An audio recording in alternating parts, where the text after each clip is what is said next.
warahmatullahi wabarakatuh. Sahabat Al-Wafa, bertemu lagi dalam program Ramadan Asik Al-Wafa TV, suatu program yang akan memberikan informasi untuk menambah wawasan kita seputar dunia Islam. Gimana kabarnya sahabat Al-Wafa? Semoga sehat selalu dan pastinya puasanya mudah-mudahan tetap lancar.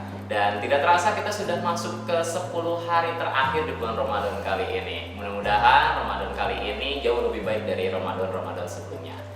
Dan seperti biasa, sebelum memulai kegiatan kita pada hari ini, kita awali terlebih dahulu dengan tadarus Quran agar kegiatan kita menjadi lebih berkah. Dan insya Allah untuk hari ini, tadarus Qurannya akan dipandu oleh guru kita, Ustaz Syamsul Bahri. Assalamualaikum warahmatullahi wabarakatuh.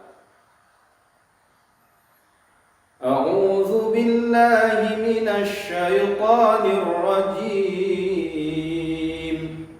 Bismillahirrahmanirrahim.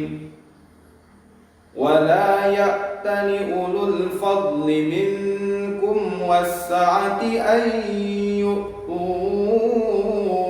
ulil qurba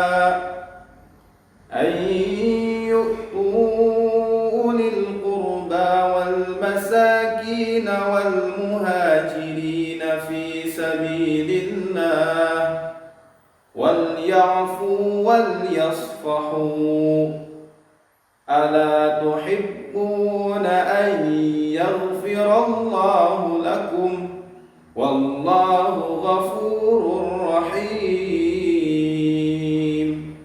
صدق الله العظيم. Assalamualaikum warahmatullahi wabarakatuh. Mudah-mudahan dengan pembacaan ayat suci Al-Quran tadi menjadi awal keberkahan aktivitas kita hari ini. Sahabat Al-Wafa, salah satu tradisi di Indonesia ketika menjelang Lebaran yaitu tradisi maaf-maafkan. Dan pada kesempatan kali ini kita akan membahas keutamaan dari saling memaafkan tersebut. Langsung saja insya Allah materi ini akan disampaikan oleh guru kita Ustadz Resmawan.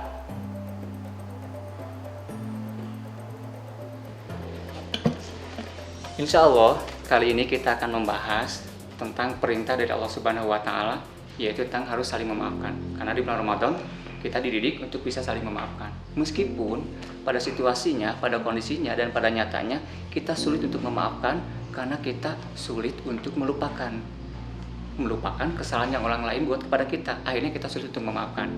Nah, di sesi ini insya Allah kita akan membahas bagaimana tips-tips bisa mudah memaafkan orang lain tanpa harus bisa melupakan kesalahan-kesalahan yang pernah orang lain buat kepada kita. Insya Allah kita akan membedahnya. Bismillahirrahmanirrahim. Assalamualaikum warahmatullahi wabarakatuh.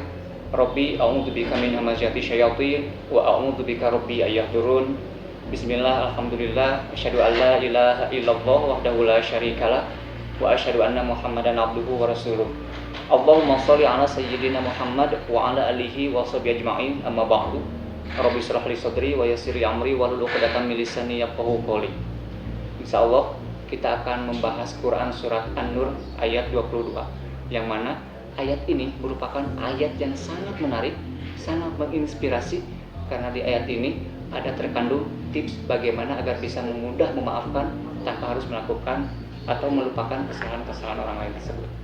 Di dalam Quran surat An-Nur ayat ke-22, Allah Subhanahu wa Ta'ala menjelaskan, A'udzubillahi minasyaitonirrajim, Bismillahirrahmanirrahim. Wala ya'tili ulul fadli minkum was-sa'ati ayyutu ulil qurba wal masakina wal muhajirina fi sabilillah.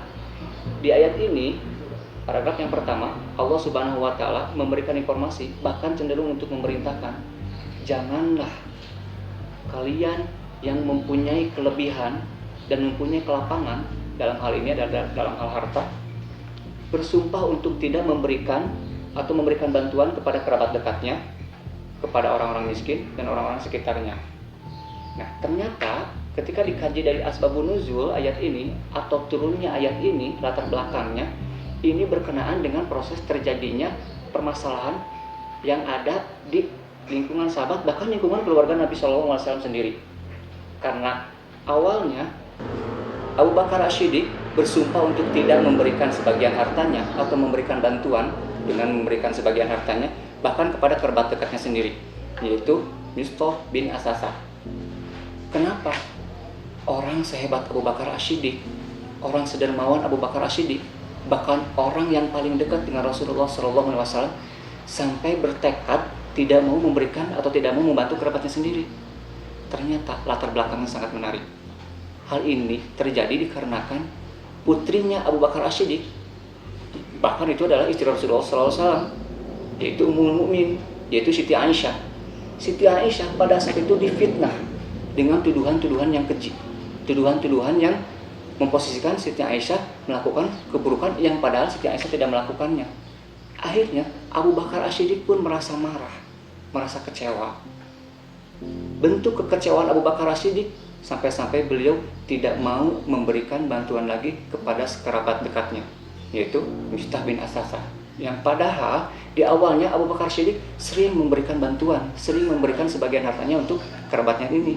Tapi karena dia melakukan sebuah kesalahan, yaitu mencemarkan putrinya sendiri, mencemarkan istri Nabi Muhammad SAW, maka dia pun bersumpah untuk tidak memberikan bantuannya lagi.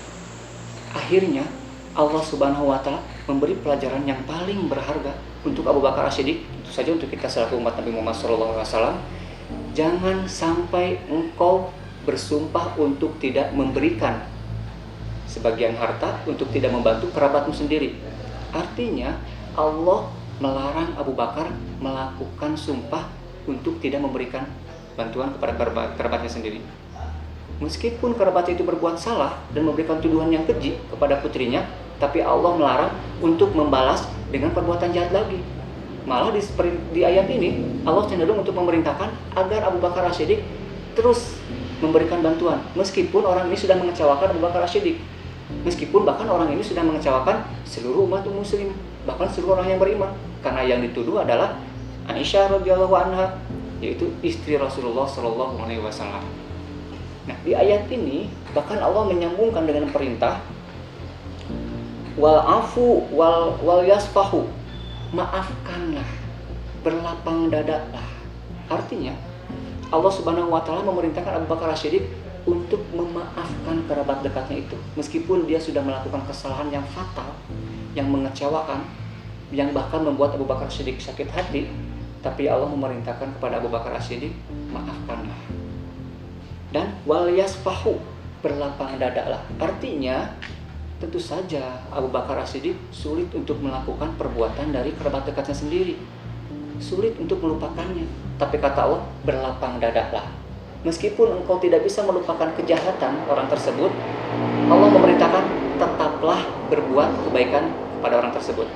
Proses memaafkan tidak harus senantiasa melupakan keburukan dari orang lain.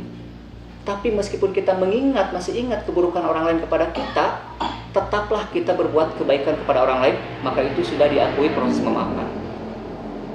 Dan ketika pada nyatanya ternyata memang sulit untuk melakukan kebaikan kepada orang lain yang sudah menyakiti kita, makanya di ayat ini berlanjut Allah Subhanahu wa Ta'ala menerangkan seperti ini. Ala tuhibbuna ayyaghfirullahu lakum, apakah engkau tidak menginginkan, apakah engkau tidak mencintai bahwa Allah hendak mengampuni dosa-dosamu? Artinya kalimat ini merupakan sindiran dari Allah Subhanahu wa Ta'ala. Ketika kita sulit untuk memaafkan atau berbuat baik kepada orang yang sudah menyakiti kita karena kita masih menyimpan dendam, Allah menyindir kita. Apakah engkau tidak mencintai, tidak ingin Allah Subhanahu wa Ta'ala mengampuni dosa-dosamu? Sindiran yang sangat mendalam, karena dari ayat ini saja kita bisa mengetahui manusia pasti punya dosa. Sebaik apapun manusianya, pasti dia pernah melakukan dosa. Dan ternyata dengan proses memaafkan ini, dia mempunyai peluang besar untuk diampuni dosa-dosanya oleh Allah Subhanahu wa Ta'ala. Maka kata Allah, apakah engkau tidak ingin dosamu aku ampuni? Oleh karena itu, segeralah berbuat baik kepada orang-orang yang telah menjahati kamu. Ayatnya berlanjut, di akhir ayat Allah sendiri mengatakan wallahu ghafurur rahim, dan Allah Maha Pengampun lagi Maha Penyayang. Bisa jadi Orang yang sudah menyakiti hati kita, orang yang sudah mengecewakan hati kita, bisa jadi justru dosanya sudah diampuni oleh Allah. Karena Allah Ghafurur Rahim. Allah Maha Pengampun dan Maha Penyayang. Allah sudah mengampuni semua dosanya. Maka Allah menyuruh memerintahkan kita untuk senantiasa berbuat baik kepadanya, agar dosa kita pun diampuni oleh Allah Subhanahu wa Ta'ala. Nah, itulah yang bisa kita share di kesempatan kali ini. Mudah-mudahan ada guna dan manfaatnya. Kesimpulannya, mudah-mudahan di bulan suci Ramadan ini hati kita menjadi lebih terbuka lagi untuk bisa memaklumi dan memaafkan orang-orang yang telah menyakiti hati kita. Meskipun kita sulit untuk melupakan, tapi tetaplah berbuat baik untuk mereka dengan satu tujuan, dengan satu harapan, mudah-mudahan Allah Subhanahu wa Ta'ala mengampuni dosa-dosa kita. Karena ketika Allah mengampuni dosa-dosa kita, maka Allah Subhanahu wa Ta'ala akan memberikan kebaikan untuk kita. Amin ya Allah ya Rabbal Alamin. Alhamdulillahirabbil alamin. Terima kasih. Subhanakallahumma bihamdika asyhadu an la ilaha illa anta astaghfiruka wa atubu ilaik. Assalamualaikum warahmatullahi wabarakatuh. Alhamdulillahirabbil alamin. Sahabat Al-Wafa, mudah-mudahan materi tadi dapat bermanfaat untuk menambah wawasan kita terkait dengan memaafkan. Sahabat Al-Wafa, berbicara tentang memaafkan, selain merupakan anjuran dalam agama Islam, ternyata ada manfaat dalam kesehatan juga. Dalam segmen ensiklopedia Islam kali ini, kita akan membahas manfaat dari memaafkan tersebut dari segi kesehatan. Langsung saja, check it out. Assalamualaikum warahmatullahi wabarakatuh. Selamat sore pemirsa Wafedia. Wafedia, ensiklopedia Islam Al-Wafa TV, hadir ke hadapan Anda untuk berbagi informasi dan menguak kisah seputar Islami. Semoga bermanfaat, menginspirasi, dan menjadi motivasi aktivitas di bulan Ramadan. أَوَلَمْ يَرَوْا كَيْفَ يُبْدِئُ اللَّهُ الْخَلْقَ ثُمَّ يُعِيدُهُ إِنَّ ذَلِكَ عَلَى اللَّهِ يَسِيرٌ. Yang artinya, jadilah engkau pemaaf dan suruhlah orang mengerjakan yang ma'ruf, serta berpalinglah daripada orang-orang yang bodoh. Quran Surat Al-A'raf ayat 199.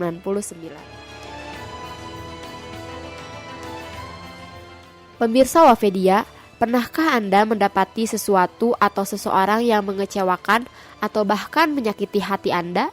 Tentunya setiap orang pernah merasa tersakiti, baik oleh ucapan, perbuatan, ataupun sikap orang-orang yang di sekitarnya. Rasanya ingin sekali membalas, tapi memaafkan mestilah kita lakukan karena manusia tidak terlepas dari kesalahan. Dan memaafkan adalah sebuah anjuran dari Allah Subhanahu wa Ta'ala. Memaafkan adalah salah satu perilaku yang membuat orang tetap sehat dan sebuah sikap mulia yang seharusnya diamalkan setiap orang. Memaafkan menjadi sikap yang amat berat untuk dilakukan, terlebih pada orang yang telah melontarkan perkataan atau perbuatan yang amat menyayat hati. Namun, tahukah pemirsa bahwa memaafkan memiliki manfaat bagi kesehatan? Pada episode kali ini, Wafedia akan membahas manfaat memaafkan bagi kesehatan. Yuk disimak ya. Pemirsa Wafedia, dalam bukunya Forgive for Good, Dr. Frederick Luskin menjelaskan, sifat pemaaf adalah resep yang telah terbukti bagi kesehatan dan kebahagiaan. Buku tersebut memaparkan bagaimana sifat pemaaf mampu memicu terciptanya keadaan baik dalam pikiran, seperti harapan, kesabaran, dan percaya diri. Dengan mengurangi kemarahan, penderitaan, lemah semangat, dan stres. Selain membuat kita lebih bahagia dan memiliki pikiran yang positif, memaafkan juga memiliki beberapa manfaat lain, di antaranya. Yang pertama, memaafkan mampu menurunkan tekanan darah. Hayo, siapa yang di sini masih belum bisa memaafkan teman atau orang yang menyakiti hati? Hati-hati loh pemirsa, nanti tekanan darahnya jadi tinggi atau tidak teratur. Pemirsa, saat kita tidak lagi merasa cemas atau marah karena telah memaafkan, maka akan membuat masalah detak jantung mereda dan tekanan darah turun. Kondisi ini mampu menormalkan banyak proses dalam tubuh dan dapat berpengaruh pada hati dan sistem peredaran darah. Memaafkan juga mampu mengurangi stres. Dengan memaafkan, kita tidak lagi mengulangi pemikiran yang salah yang menyebabkan timbulnya tekanan psikis pada diri kita. Dengan melepaskan beban untuk menyelesaikan permasalahan, kita belajar bagaimana menghilangkan rasa kejengkelan dan stres.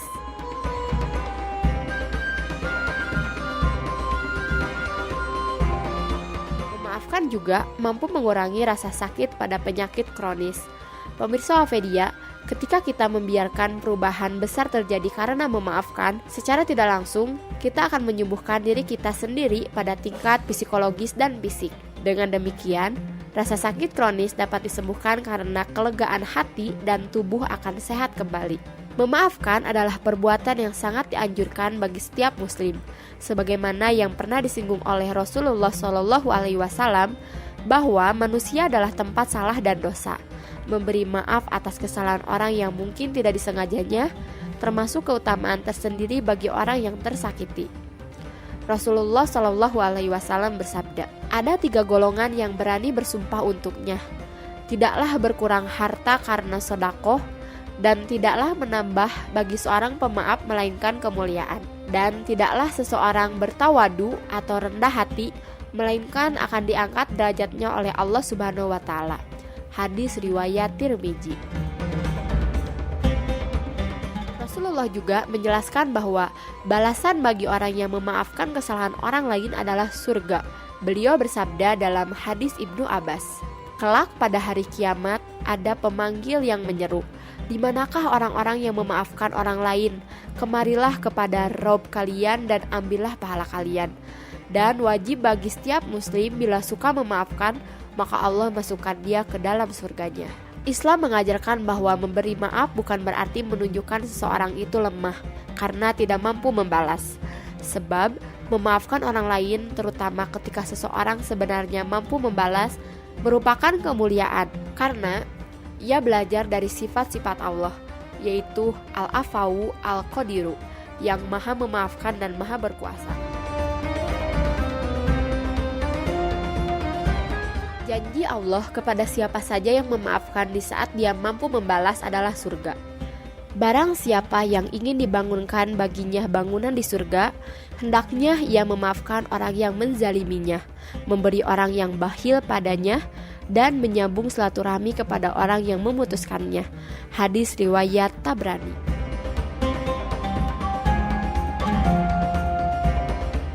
Pemirsa Wafedia, memaafkan adalah hal yang sangat berat untuk dilakukan. Namun dengan memaafkan akan membuat hati kita lega dan pikiran menjadi lebih tenang dan terbuka. Memaafkan bukan berarti lemah, membalas juga bukan berarti kuat. Semoga Allah melimpahkan nikmat-Nya kepada para pemaaf. Tidak lupa kita doakan semoga saudara-saudara kita yang tengah sakit bisa segera sembuh dan negara kita bisa segera bebas dari wabah COVID-19. Amin ya Allah ya Robbal Alamin. Pemirsa Wafedia, sekian pembahasan hari ini. Semoga bermanfaat, menginspirasi dan menjadi motivasi aktivitas Anda hari ini. Oke sahabat Al-Wafa, dalam segmen Netizen Story kali ini kita sudah mendapatkan kiriman video dari pengurus OSIS SMP Al-Wafa. Penasaran seperti apa video dari pengurus OSIS SMP Al-Wafa? Yuk sama-sama kita saksikan. Check it out.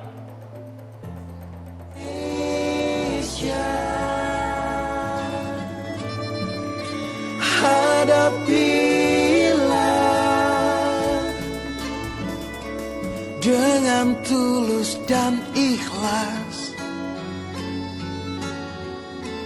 Ini pasti berlalu. Indonesia.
OSIS SMP Al-Wafa, yakni Ketua OSIS SMP Al-Wafa. Sudah ada bersama kita Nadif Ahmad Diaul Hafal ya, Dif. Assalamualaikum Nadif. Waalaikumsalam Bang. Ya, gimana nih kabarnya? Sehat selalu ya? Alhamdulillah Bang.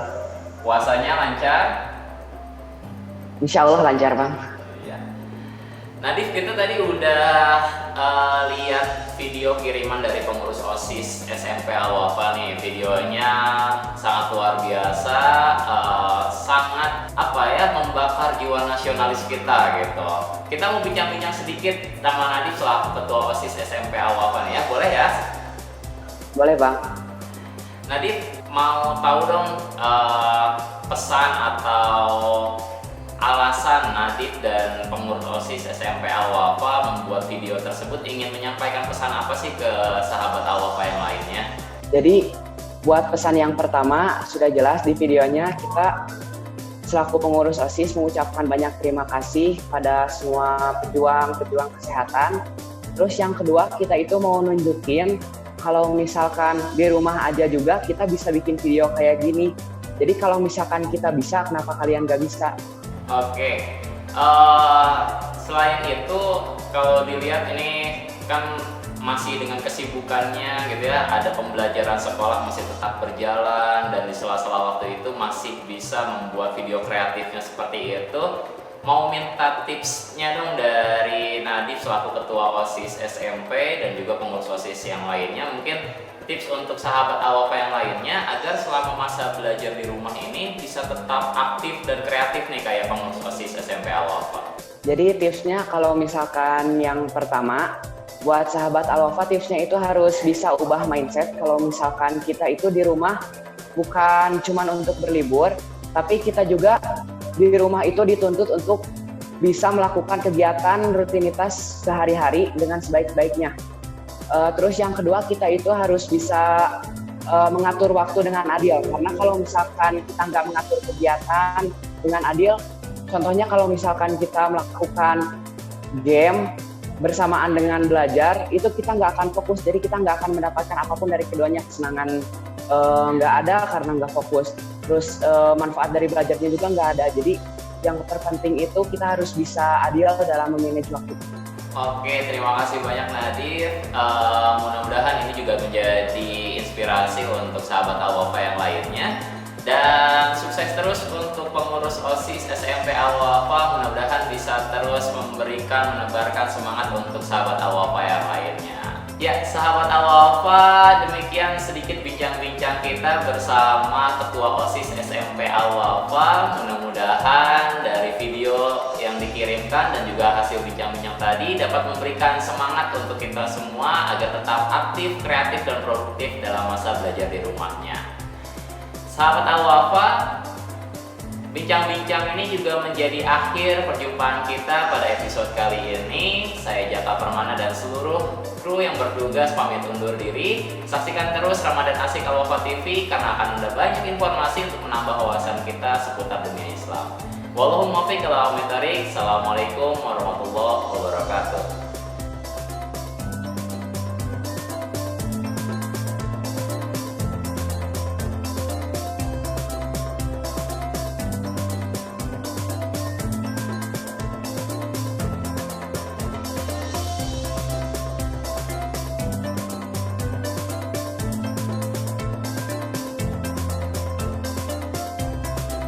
Buat sahabat Al-Wafa yang ingin video atau fotonya ditampilkan dalam program Ramadan Asik, jangan lupa untuk upload video atau foto kalian di Instagram dengan tema aktif dan produktif di rumah dengan hashtag Ramadan Asik Al-Wafa, juga hashtag Ramadan Produktif Al-Wafa atau hashtag Al-Wafa Fun.